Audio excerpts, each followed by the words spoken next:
Welcome back, everybody, to another episode of Paranormal the New Normal presents Paranormal Primetime.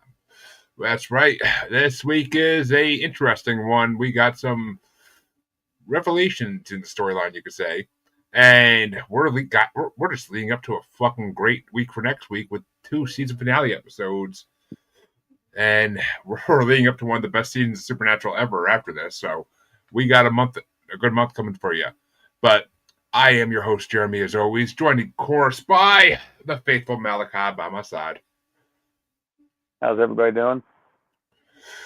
And, well, shit, let's just get right into this, folks, because this is going to be a good one. And I'm dying to talk about, well, at least Malachi's episode for the most part. Mine's kind Your of... episode was pretty good. It was all right. It was pretty good. Okay, so mine is Season 4, Episode 19, Jump the Shark.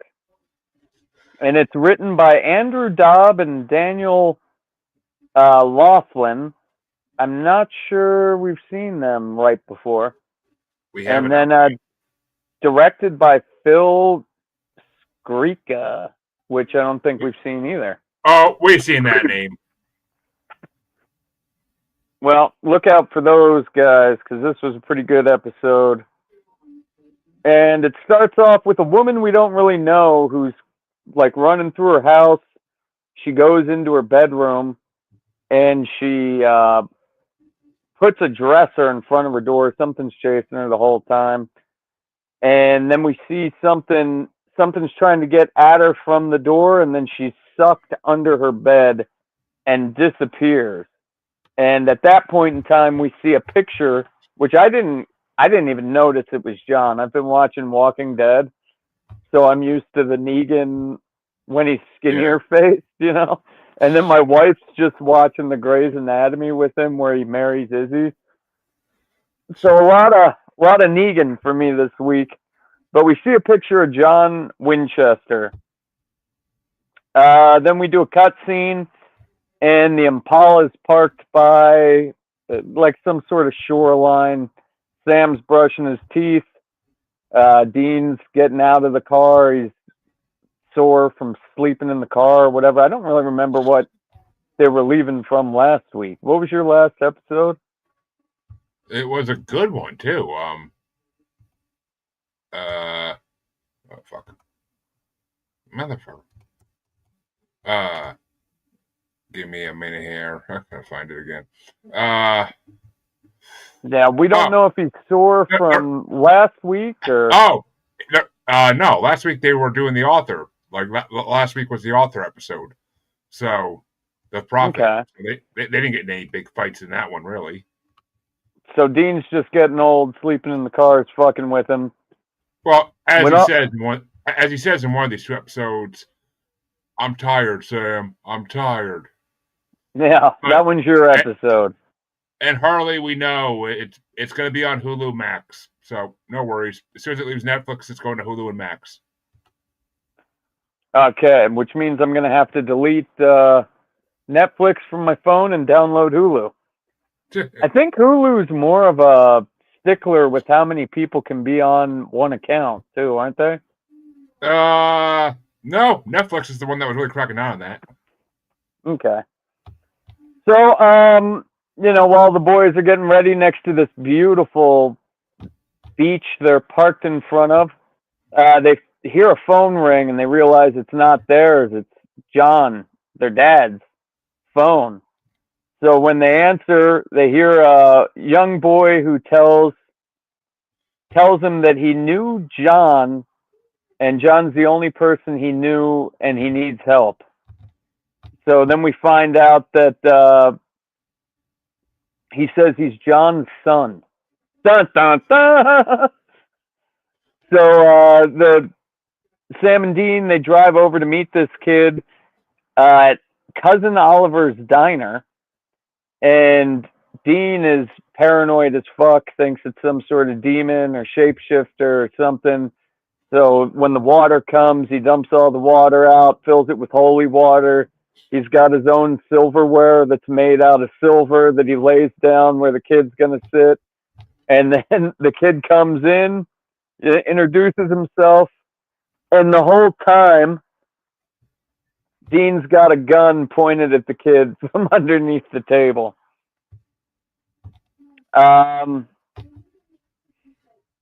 So after that happened, a lot of Sam and Dean fighting in this episode. They find out what the kids want. His kid apparently, or their brother apparently, his mother went missing a couple days ago. The kid was up in college studying to be a doctor. So they go back to the house and they're sort of checking everything out. And that's when we find um, Dean sees scratch marks going under the bed. So Well, you Dean, skipped the whole part. You skipped the whole scene in the diner where they're arguing over whether or not their dad could have another kid. And I love how Sam's like, yeah, you know, a hunter saves a woman, a damsel in distress, and she's grateful. And Dean's like, now you got me thinking about dad sex. yeah, they argue that quite a few about the kid off and on through the whole thing. So when Dean finds the scratch marks under the bed, they play rock paper scissors. Dean loses, so Dean's got to go check this air vent under the bed. And when he goes down there, he sees this spinal column and blood everywhere. And I think this is the first part where Sam and Dean start arguing about taking their brother in to be a hunter, because Dean says, Dad didn't tell us about this kid, didn't get this kid involved, he didn't want him to be a hunter. And Sam's arguing, well, he's a Winchester, demons are going to come after him, everybody's going to come after him to try to kill him, so we might as well train him. Oh, and you skipped over one of the best lines in the whole fucking show when they go back to the apartment because the kid says he has proof, and he shows him a picture of him and John at a baseball game, and Dean's like, "He took you to a baseball game?" Yeah, yeah, he was pretty pissed about that. What did Dad do with you? Oh, this and that. Okay, let me get. Yeah, here's a baseball game.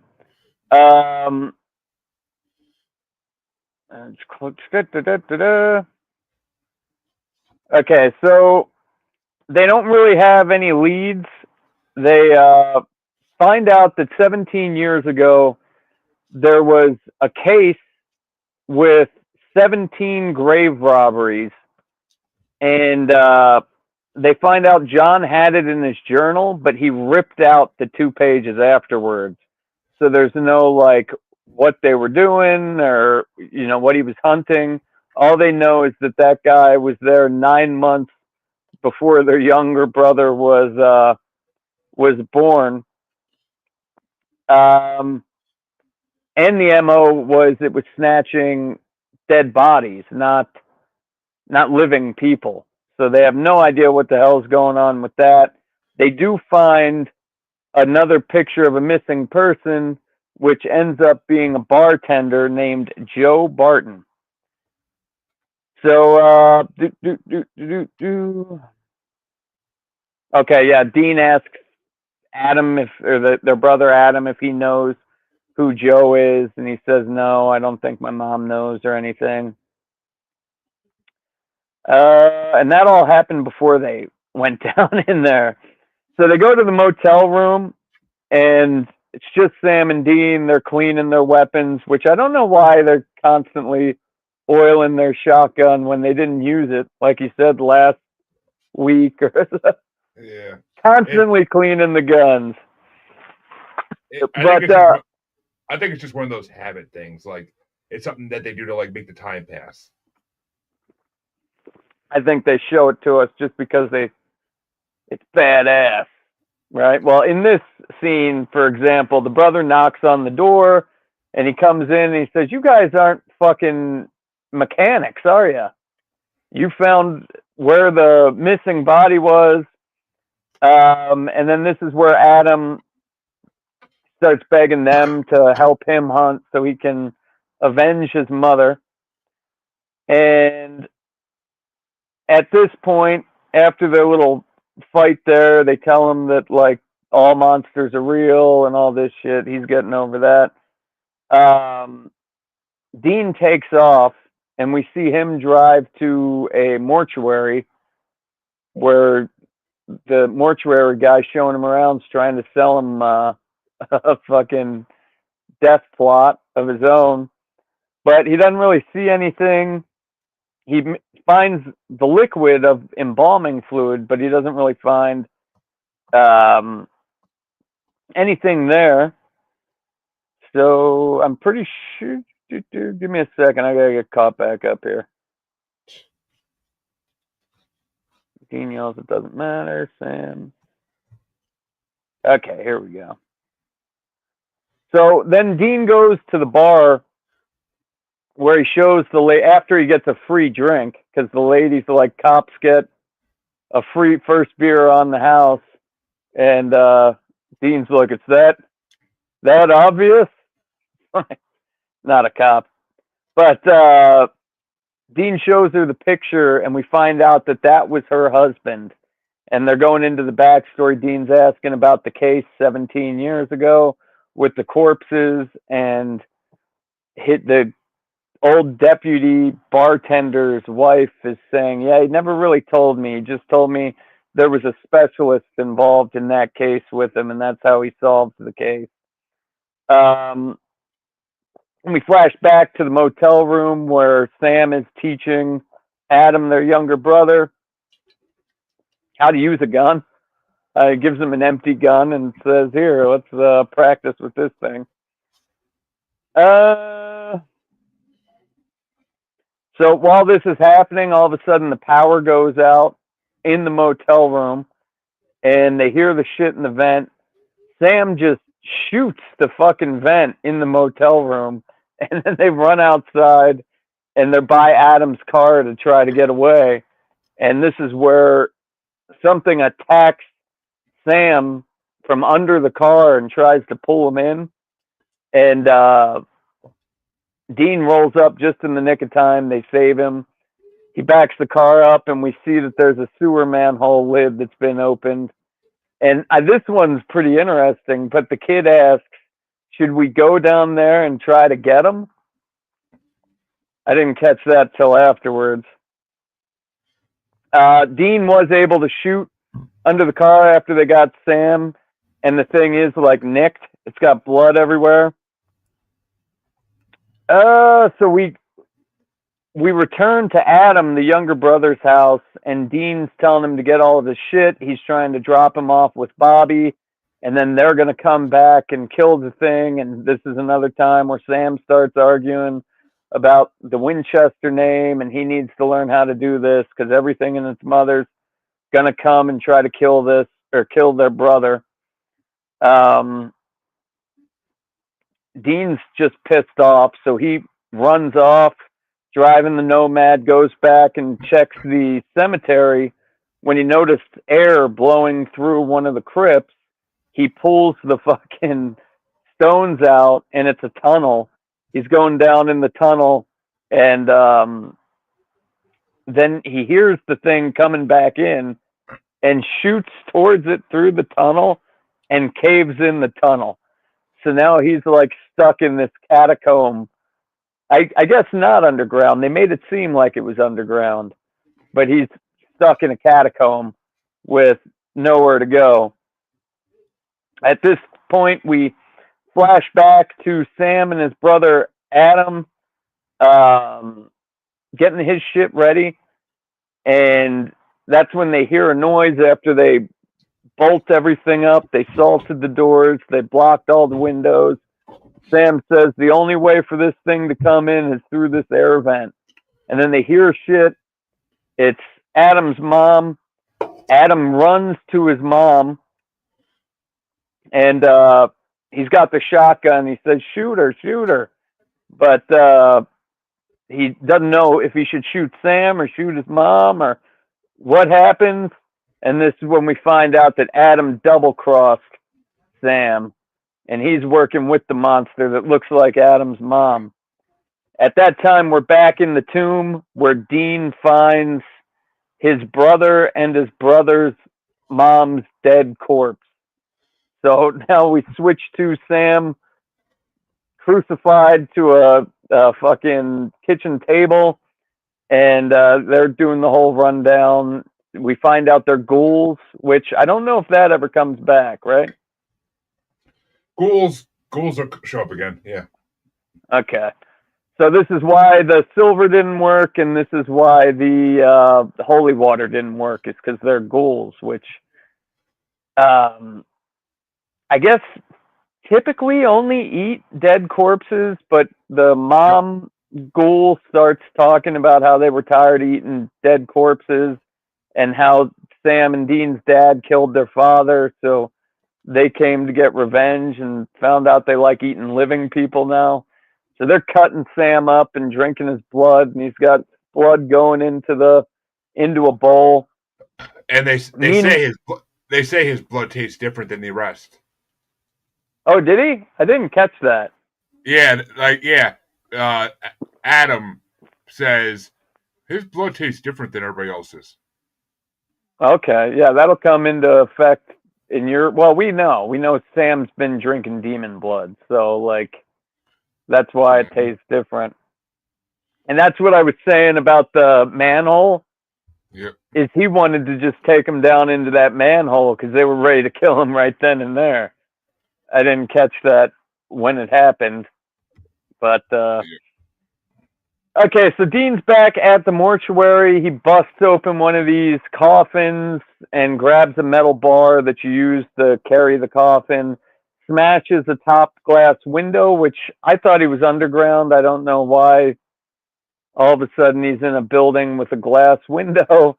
He fucking pulls himself out of the window, drives back, knowing that these aren't fucking isn't his brother. And now, as Sam's getting cut up and drained of his blood, um, Dean rushes through and he shoots the one that looks like his brother. And Sam says something about headshots is the only way to kill him. So he shoots the woman ghoul in the face. And when he's untying Sammy, all of a sudden the brother ghoul comes and starts attacking him. It's a big fight scene, and then Dean ends up smashing his head, fucking Negan style, and with a candlestick or something. Um, Dean unties him, wraps his shit up, tells him to put pressure on it, and then at the end, we they are in the woods at night with their brother's body from the tomb, burning it because he went out like a hunter, being killed by a monster. Yep. And that was it. I'd give that one I'd give that a 4.5. It was a good episode. I liked both the episodes this week. Yeah, I mean, I would give this one a 4. I wouldn't give it a 4.5. It's a 4. It's a pretty good episode. I mean, it adds a little bit of mystique to it. Brings in some of John's life, which is awesome. And there actually was a lot of drops in this one, like a lot of like little things they did for different reasons. Um, when they go to the Yeah. hotel, there's a place card for the hotel that says Kelsey Manor, and the K and the M are really big. And on the car is a photo of the director, Kim Manners, which is a Oh, dedication to Kim Manners. the And guy who passed away on my last episode. yeah, and uh, and I mean the episode title itself, "Jump the Shark," which is I a, I thought that a was a shot. bad episode title. Well, it's a shot. It's because it means the beginning of the end. Because ever since it started off with the episode of Happy Days where Fonzie literally jumps a shark. Like Okay. that's considered the end of Happy Days when like people knew it was going to be getting canceled soon. Because it's when they're desperate. It's when a show is desperate for storylines and they're reaching out to find like the most outrageous storyline they could do. So, Oh, uh, yeah. I'm not a so, fan of that. It was a good so episode. it was, but this one's called the beginning. But that means it's the beginning of the end, which this episode kind of is the beginning of the end for this season. So, Yeah, they might want you to think so. There's still 10 more seasons to go, fellas. well, but no, not for the show. It's like something as we know what happens at the end of the season, and we know what the hell it is. It's the end. But Mm-hmm. and also when Sam and Dean first go into the diner, there's a poster on the wall that's advertising the 21st annual Fonzarelli Water Skiing Championship. So it's a reference to that episode of Happy Days where he's jumping the shark. Ah. But and it's Cousin Oliver's Diner, which is a Brady Bunch reference because because they added Cousin Oliver in the Brady Bunch as a way to try to save the show when all the kids were getting too old. Have you seen the Brady's Bunch measles episode? Probably when I was a kid, yeah. It's been I haven't watched Brady Bunch in 20 years.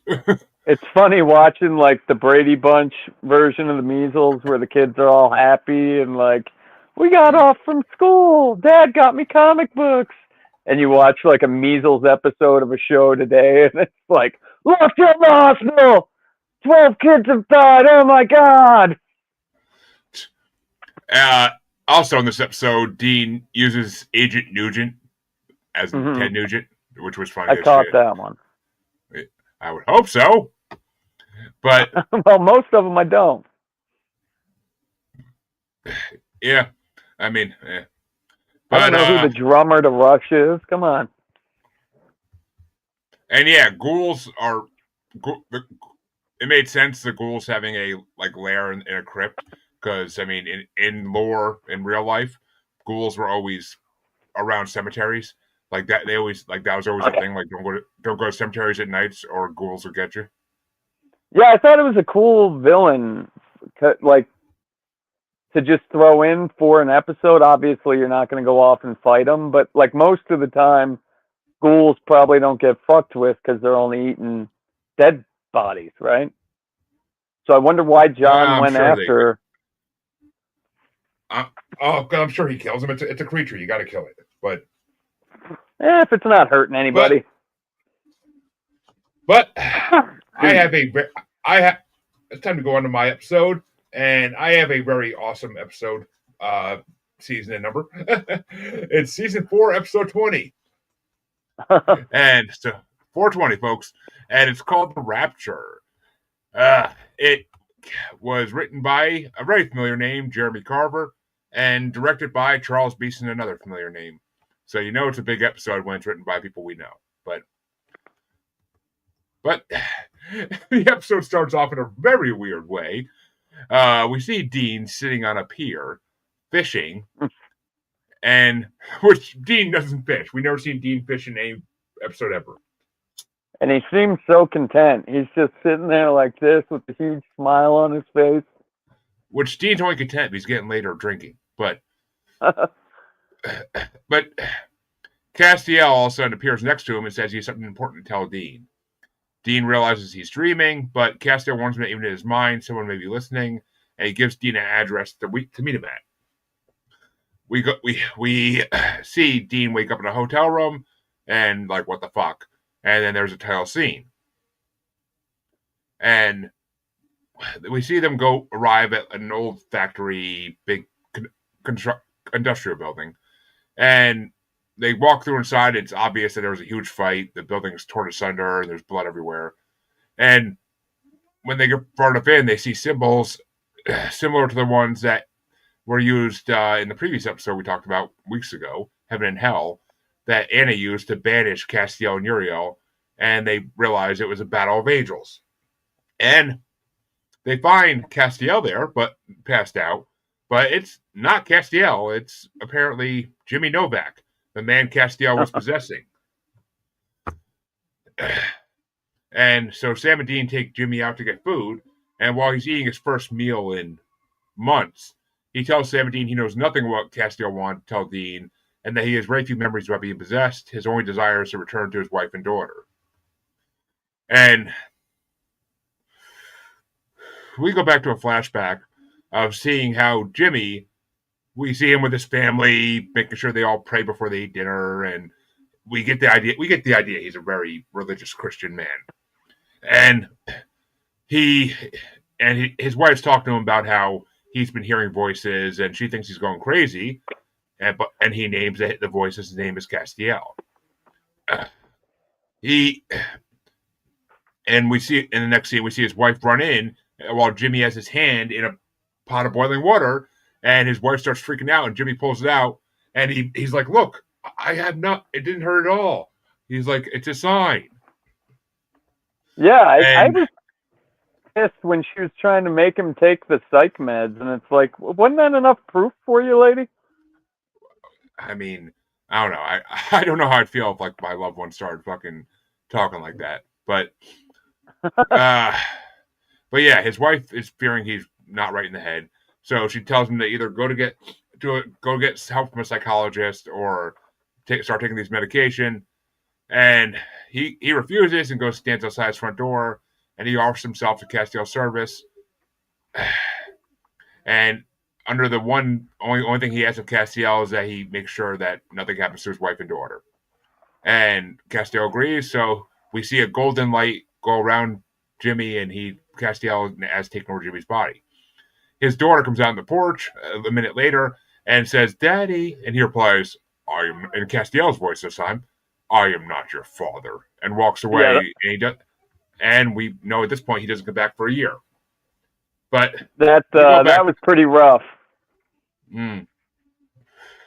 Well, angels have no emotions or humanly behaviors, so as we'll learn in the later episodes. But we go back to present time, and Sam's trying to convince Jimmy why he needs to stay with them, regardless of any lack of knowledge, because he says that demons will be after him and he will only draw them to his family. Jimmy doesn't fucking listen and sneaks out when Sam leaves the motel. And when Sam leaves the motel, though, he goes to consume the last of demon blood he is carrying in a flask. He's a demon bloodaholic. We saw Sam call Ruby a little bit earlier, desperate for more blood. She didn't answer him. But Sam and Dean take off to find Jimmy once they wake up and realize he's gone. And Dean's like, "Where were you?" And Sam's like, "I was getting a Pepsi." But just one Pepsi. But as they're driving down the road, all of a sudden Anna pops in the car behind them, scaring the shit out of Dean, making him swerve all over the place. And she warns that demons will indeed be pursuing Jimmy, as he may know the important information Castiel was going to tell Dean. And Anna also notices that something about Sam is very different. We see Jimmy arrive at his house and go in the door, and his wife is like, "What the fuck? Where have you been?" And she decides to let him stay for a meal with her after talking to him for a minute and to see his daughter. During the meal, their neighbor Roger stops by, and he's like, "Jimmy, it's been a long time, buddy. Where you been?" If anybody couldn't see this coming. He reveals himself as a demon. And I thought for sure he was going to say, "Hey, I've been nailing your wife." It ain't that kind of show. This is not Cougar Town, but which at that point, Castiel, or Jimmy, I should say, beats the fuck out of Roger with some kind of, I forget what it was, but some kind of blood instrument. But then when he goes to talk to his wife, and they turn around, and Roger's back up with his daughter at knife point. And this is when Dean and Sam pop in the door. They rescue the family, and Sam tries to exorcise one of the demons, but can't because he's too weak from not having enough blood. So he's going to kill them all. And Jimmy's now understanding that he must separate from his family, and he goes to talk to them. His wife apologizes for not believing his words about angels and demons, as Jimmy tells her she was right about how he acted, as everything would have been fine. He tells her he has to go. She begs him to stay, but he can't. And Demon Sam steal a car for Amelia and Claire to go leave in. A little bit later, while Dean and Sam are driving Jimmy out of town, he gets a call that his family has been captured by demons. Who saw that coming? and so they go to where the demons are holding Jimmy's family.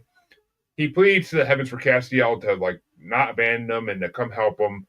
But him and the boys are both captured by demons, one of whom is possessing his wife. The demon that is possessing his wife shoots him in the gut and orders the other demons to kill Claire. At that moment, in what was the best scene in the whole fucking episode. Hmm. Castiel possesses Claire, the daughter, who quickly attacks the demons, destroying them using Castiel using his angelic powers, and Sam and Jean joining the fight, and Sam takes the opportunity to bite one of the demons and drink their blood like a fucking vampire, which is seen by Dean and Castiel in the daughter's body to their horror. And he uses his recharged powers to finally exorcise the demon possessing Amelia. But in the process, he also saves her life because that's the only way to save the life of a demon you're killing. But as Jimmy is laying dying, Castiel, who's still in Claire's body, confronts him by saying that he kept his promise to protect Jimmy's family. Castiel tells him that Claire is like her father, something in her blood makes her special, and he will use her as his vessel. Jimmy begs him to possess him instead, despite Castiel warnings that it will be painful and that he will never die or age. Jimmy agrees if it means protecting his child, and Castiel agrees and possesses him again. As Castiel leaves, Dean asks him what he wanted to tell him, but Castiel rebuffs him after his return from heaven, saying he doesn't serve man or Dean, only heaven, showing that he has lost his doubts from previous episodes. And back on the road, we see Sam waiting for a response from Dean, waiting for him to say anything about the blood drinking revelation. And Dean's just like, I'm tired, I don't care, whatever. He's just blowing it all off. And Sam gets a call from Bobby at that point saying he needs to see them. And they get to Bobby's place. And as he's like, I got something in the panic room, I got to show you guys. And as soon as he tells Sam to go in and check it out first, and as soon as Sam goes in, they lock him inside. And this is a setup by Bobby and Dean to detox Sam. And Sam's, at the episode ends, they're shutting the door and locking all the trap doors up. And Sam's begging them to be let out. And this pretty much, and we see a nice little clip segment at the end of what's coming in the next episode. I think that was the first time, right, where it says coming soon. I think, maybe, but I could be wrong. But yeah, so I would honestly rate this episode a 3.7. It was good for storyline, but do we really need to hear the story of who Castiel possessed? Not really. It's not something that's important to the storyline. I liked it. I give it a 4. I mean, the best part of it is the whole freaking daughter getting possessed and Sam drinking the blood out of the neck. I liked when he came out before they went in and got caught, when he went out and he's pleading for Castiel, saying, you told me you'd protect my family. But we did find out, too, that Castiel, like in the beginning, they said that his bloodline allowed him to be possessed by the angels, and then it would make sense that his daughter was possessed, too. But did his daughter ask for the angel? That they weren't very clear about that. No, she didn't. The daughter was unconscious at the point, but it was just the vessel that he could actually do shit in at that point because Jimmy was shot. But I don't know. I thought it was a pretty good episode, and I'm more excited about what's to come in the next week. Well, next 2 weeks. Yeah, buddy.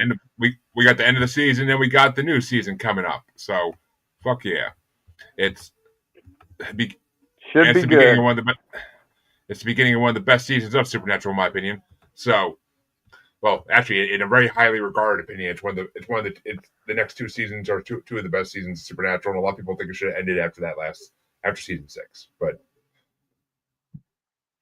yeah, I thought it started going downhill after 5. Or after 7. I mean, after 7. I don't think so, but I tend to like the past 7 phases. But it becomes more fan service, and it's more they give the watchers what they want to see. But folks, that's gonna do it for this week.